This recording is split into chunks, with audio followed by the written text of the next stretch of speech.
श्री शिवाय नमस्तुभ्यम। ओम नमः शिवाय। जय श्री कृष्णा। राधे राधे। हर हर महादेव। ओम नमो भगवते वासुदेवाय नमः। जय श्रीमन नारायण। दोस्तों आप सभी को रक्षाबंधन की हार्दिक शुभकामनाएं। रक्षाबंधन एक विशेष पर्व है जो भाई बहन के प्रेम और स्नेह के प्रतीक के रूप में मनाया जाता है। यह श्रावण मास की पूर्णिमा के दिन मनाया जाता है। इस दिन बहनें अपने भाइयों की कलाई पर राखी बांधती हैं और उनकी लंबी उम्र सुख समृद्धि की कामना करती हैं। बदले में भाई अपनी बहन की रक्षा करने का, उसे हर हाल में सहयोग देने का वचन भी देता है। रक्षाबंधन का उद्देश्य भाई बहन के बीच स्नेह, कर्तव्य और सुरक्षा के रिश्ते को सम्मान देना है। यह पर्व सामाजिक और पारिवारिक एकता को बनाए रखता है। आइए चलिए सुनते हैं रक्षाबंधन की व्रत की यह दिव्य कथा।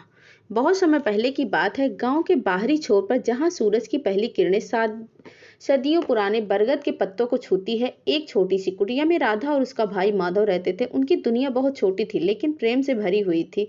हर साल राखी से कुछ दिन पहले राधा का मन उत्सव से भर उठता था। वह गांव के शिव मंदिर जाती। वहां पर एक विशाल शिवलिंग था जो सदियों से गांव की रक्षा किया करता था। मंदिर के पीछे एक छोटी सी नदी बहती थी जिसके किनारे रुद्राक्ष के पेड़ खड़े थे। राधा उन पेड़ों से सबसे शुद्ध, सबसे पवित्र रुद्राक्ष चुनती और उनकी पतली उंगलियां ध्यान से हर दाने को महसूस करती, जैसे वे ईश्वर के ही अंश हों। फिर वह उन्हें गंगा जल से धोती, चंदन का लेप लगाती और घंटों धूप में सुखाती। जब वे पूरी तरह तैयार हो जाते तो एक रेशमी धागे से उन्हें पिरोना शुरू कर देती थी। एक एक दाना, उसकी भक्ति का एक एक पल। राधा कब तक बैठेगी? सूरज सिर पर आ गया। माधव की आवाज कुटिया से आती है, जिससे हमेशा की तरह एक मीठी शरारत घुली होती है। राधा मुस्कुराती, उसकी आंखों में एक चमक तैर जाती। बस थोड़ा और भैया, थोड़ा और। साधारण राखी नहीं है, यह महादेव जी की कृपा है। माधव हंसता और हंसी हवा में गूंजती। चिड़ियों की चहचहाट मिल जाती। महादेव की कृपा तो तू है मेरी प्यारी बहन। इतनी भक्ति, इतनी लगन, पता नहीं कहाँ, किस जन्म के पुण्य से जो तू मुझे मिली है। राधा का चेहरा लाल हो जाता। भैया ऐसी बातें मत किया करो। वह धागे पर और ध्यान केंद्रित करती, लेकिन उसके दिल से एक अजीब सी खुशी उमड़ रही होती है। जब राखी पूरी हो जाती तो वह उसे एक छोटी सी थाली में रखती, जिससे चावल, कुमकुम और एक छोटा सा दीपक भी होता था। फिर वह मंदिर जाती। वह जहाँ पुजारी जी बैठे रहते थे, वह राखी को शिवलिंग पर अर्पित कर देती थी। घंटों वहीं बैठी रहती थी, आंखें बंद करके शिव मंत्रों का उच्चार करती थी। उसकी सांसों के साथ ओम नमः शिवाय की ध्वनि मंदिर के शांत वातावरण में घुल जाती थी। एक अजीब सी शांति उसके भीतर उतर आती। पुजारी जी, जिनकी सफेद दाढ़ी उनके सीने तक लटकती थी, अपनी गहरी आवाज में कहते, तुम्हारी भक्ति अतुलनीय है बेटी। महादेव तुम्हारी और तुम्हारे भाई की सदा रक्षा करेंगे। राधा सिर झुकाकर उनका आशीर्वाद लेती और फिर घर लौट आती, जहां माधव बेसब्री से उसका इंतजार कर रहा होता। आ गई मेरी महारानी, ला कहाँ है मेरी राखी? माधव अपना हाथ आगे बढ़ाता। उसकी आंखों में बच्चों जैसी उत्सुकता रहती थी। राधा प्यार से उसकी कलाई पर वह पवित्र रुद्राक्ष की राखी बांधती। हर गांठ के साथ वह ईश्वर से उसकी लंबी उम्र की ही सुख की कामना करती। यह कोई साधारण धागा नहीं है भैया, यह मेरी प्रार्थना है, मेरी भक्ति है और महादेव का आशीर्वाद है। जब तक यह तेरी कलाई पर रहेगा, कोई विपदा तुझे छू भी नहीं जाएगी। राधा की आवाज में दृढ़ता होती थी। माधव उसकी बात सुनकर एक पल के लिए गंभीर हो जाता, फिर उसकी आंखों में फिर से वही पुरानी चमक लौट आती। ओहो, इतनी बड़ी बातें। अच्छा, अब मिठाई कहाँ है? राधा हंस पड़ती। उसकी हंसी पूरे घर में गूंज उठती थी। सब्र करो, सब्र करो, पहले तिलक तो लगाने दो। कई साल इसी तरह बीत गया। राधा की राखी हर साल माधव की कलाई पर बनती और माधव हर साल उसे छेड़ता, उसे हंसाता। उसका जीवन शांत और खुशहाल था। खेतों में फसलें लहलहाती, बच्चे गलियों में खेलते और शाम को मंदिर में घंटियां बजती। फिर एक दिन गांव का एक काला साया मंडराने लगा। शुरुआत में कुछ लोग बीमार पड़े, उन्हें तेज बुखार आया, बदन में दर्द हुआ, फिर वे चले गए। गांव में फुसफुसाहटें शुरू हो गई थी। वह महामारी है, यह महादेव का प्रकोप है। भय की एक ठंडी लहर पूरे गांव में फैल रही थी। धीरे धीरे बीमार पड़ने लगे कई लोग। संख्या बढ़ती ही जा रही थी। घर से कराहने की आवाजें आने लगी, बच्चों की चीखें, बड़ों का दर्द। गांव में सन्नाटा पसर गया था। सिर्फ बीमारियों के सांसों की गुड़गुड़ाहट और मातम की चीखें सुनाई देती थी। लोग एक दूसरे से दूर भागने लगे। जो स्वस्थ थे वो अपने घरों में दुबक गए थे, दरवाजे बंद कर लिए। कोई किसी की मदद करने को तैयार नहीं था। मौत का डर इतना गहरा था कि इंसानियत भी कहीं खो गई थी। लेकिन माधव अलग था। उसका दिल लोगों के लिए पिघल रहा था। वह चुपचाप बैठा नहीं रह सकता था। राधा में ऐसे नहीं बैठ सकता। उसकी आवाज में एक अजीब सी बेचैनी रहती थी। राधा का दिल डर से सिकुड़ जाता। भैया बाहर मत जाओ, यह बीमारी बहुत खतरनाक है। उसकी आंखों से आंसू भर आते। और मैं लोगों को ऐसे मरता हुआ कैसे देख सकता हूँ? गांव में कोई नहीं है जो उनकी मदद करे। वैद्य जी भी बीमार पड़ गए हैं। माधव की आवाज़ में दृढ़ता थी। मुझे जाना ही होगा, मुझे पानी देना ही होगा, उन्हें खाना खिलाना ही होगा, उनकी दवाई का इंतजाम करना ही होगा। राधा उसका हाथ पकड़ लिया। नहीं भैया, मुझे डर लगता है, अगर तुम्हें कुछ हो गया तो मैं कैसे जीऊँगी। उसकी आवाज़ काँप उठती है। माधव ने प्यार से उसके सिर पर हाथ फेरा।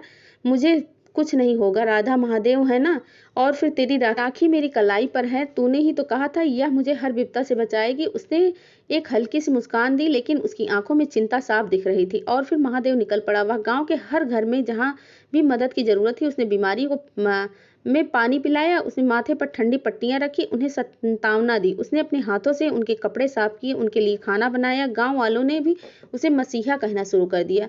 उसकी निस्वार्थ सेवा ने सब कुछ लोगों को हिम्मत दी और वे भी धीरे धीरे उसकी मदद करने लगे। राधा घर में अकेली बैठी हर पल महादेव से प्रार्थना करती थी और उसकी आंखें माधव की वापसी का इंतजार करती रहती थी। जब वह देर तक रात लौटता, थका हुआ, पसीने से लथपथ था, राधा उसे देखकर राहत की सांसें लेती। भैया तुम्हें कुछ हुआ तो नहीं है?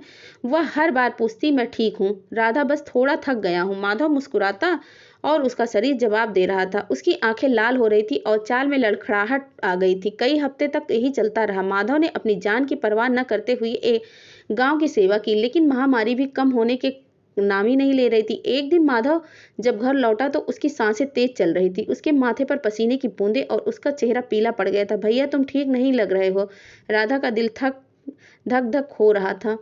राधा मैं ठीक हूँ, माधव ने कहा, लेकिन उसकी आवाज़ में कमजोरी साफ ही नजर आ रही थी। जमीन पर बैठ गया और एक तेज खांसी से उसे जकड़ लिया।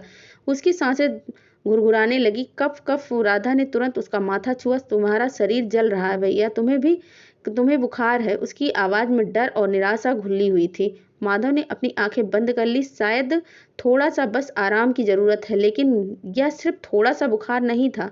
अगले ही पल माधव के शरीर में ऐंठन होने लगी। उसके दांत किटकिटाने लगे। वह जमीन पर गिर पड़ा और उसके शरीर से एक दर्दनाक कड़ाह निकली। आह! राधा ने चीख मारी। भैया भैया क्या हुआ? वह उसके पास झुक गई, उसे उठाने की कोशिश की, लेकिन उसका शरीर स्थिर पड़ गया था।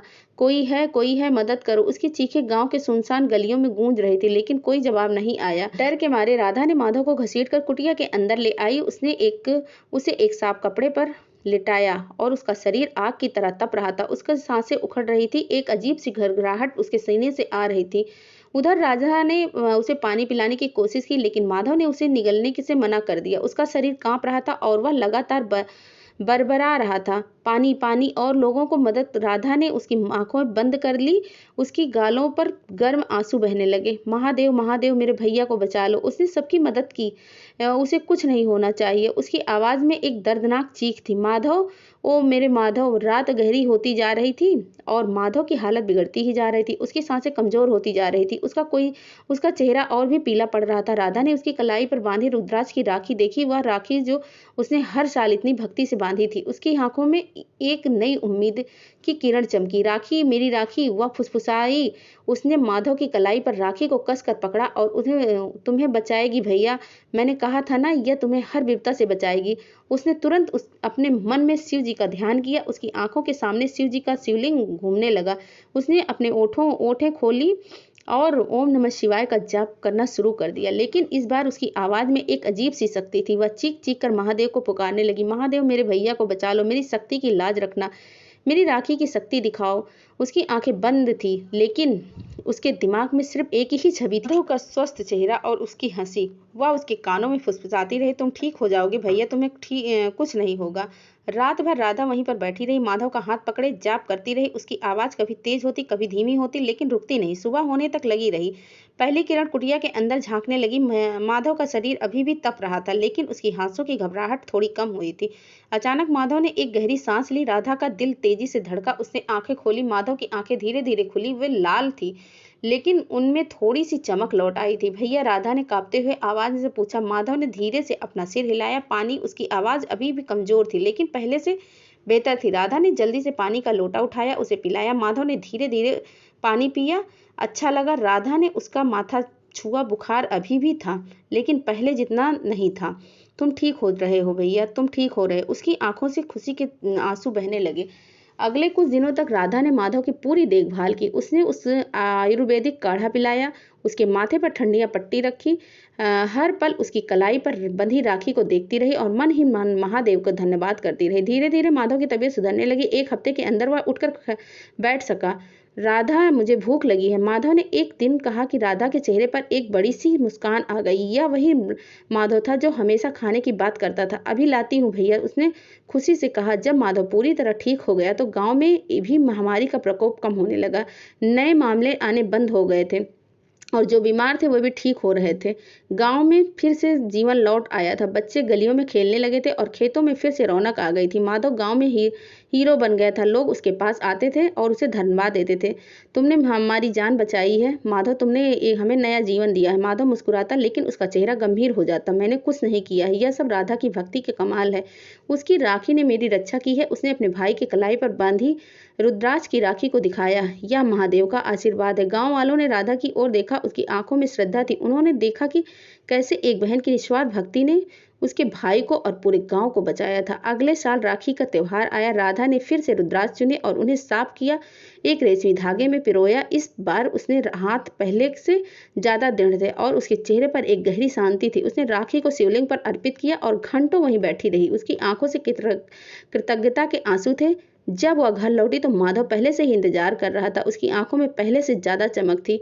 और महारानी, लाओ, कहाँ है मेरी राखी? माधव ने अपना हाथ आगे बढ़ाया। उसकी आवाज में वही पुरानी शरारत थी, लेकिन इस बार उसमें एक गहरा सम्मान भी था। राधा ने प्यार से उसकी कलाई पर यह पवित्र रुद्राक्ष की राखी बांधी। इस बार जब उसने गांठ बांधी तो उसकी आंखों में आंसू थे, लेकिन वे खुशी और कृतज्ञता के आंसू थे। कोई साधारण धागा नहीं है भैया, यह मेरी प्रार्थना है, मेरी भक्ति है और मेरे महादेव का आशीर्वाद है।